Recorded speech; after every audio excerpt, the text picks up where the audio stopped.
মানুষের প্রত্যাশা বিচার হবে, মানুষের প্রত্যাশা সংস্কার হবে, অর্থাৎ রূপান্তর ঘটবে, এবং মানুষের প্রত্যাশা যে তারা এই কাজের মধ্যে সক্রিয়ভাবে অংশ নিতে পারবে।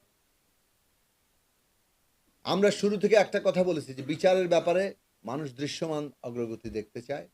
আপনারা এই বিষয়ে কিছুটা অগ্রগতি হয়েছে, বিচার শুরু হচ্ছে, এটা নিঃসন্দেহে মানুষের মধ্যে স্বস্তি তৈরি করবে, আশাবাদ তৈরি করবে।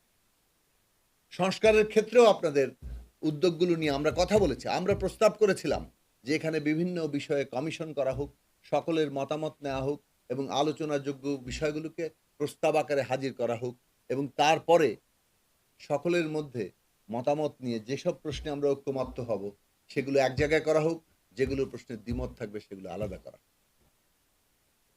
এখন দ্বিমতের ফয়সালা কিভাবে হবে? সমাজ যেহেতু গণতান্ত্রিক, যার ফলে বহু পক্ষ আছে, এইখানে সবাই তো একমত হয়ে যাবে না। এখন সবাই যেহেতু একমত হবে না, কাজেই কোনো কোনো প্রশ্নে একমত হবে, কোনো কোনো প্রশ্নে দ্বিমত থেকে যাবে। আমরা কি পদ্ধতিতে এই যে রাজনৈতিক উত্তরণের কাজটা সম্পন্ন করব কিভাবে? যেসব প্রশ্নে আমরা একমত হয়েছি সেই সব প্রশ্নগুলো আমরা সহজেই বাস্তবায়ন করতে পারি, কেননা দ্বিমত তোলার মতো জায়গা সেখানে কম। দ্বিমত কেউ উত্থাপন করেনি। যদি জনগণের দিক থেকে, অর্থাৎ রাজনৈতিক পক্ষগুলোর বাইরেও কেউ দ্বিমত তুলতে চায়,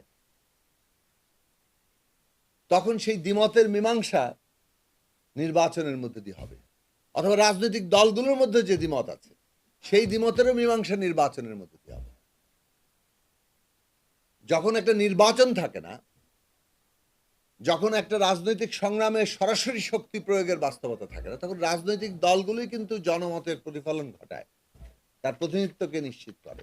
কাজেই রাজনৈতিক দলগুলোর মধ্যে যে ঐকমত্য হচ্ছে, সে ঐকমত্যটাকে একটা জাতীয় সনদ হিসেবে ধরা যেতে পারে।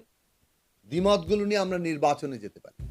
কাজেই নির্বাচন কেবল জনগণের অংশগ্রহণ নয়, এটা আমরা যে সংস্কার প্রক্রিয়ার কথা বলছি, গণতান্ত্রিক রূপান্তরের কথা বলছি, নতুন বন্দোবস্তের কথা বলছি, সেইটার একটা গুরুত্বপূর্ণ অংশ।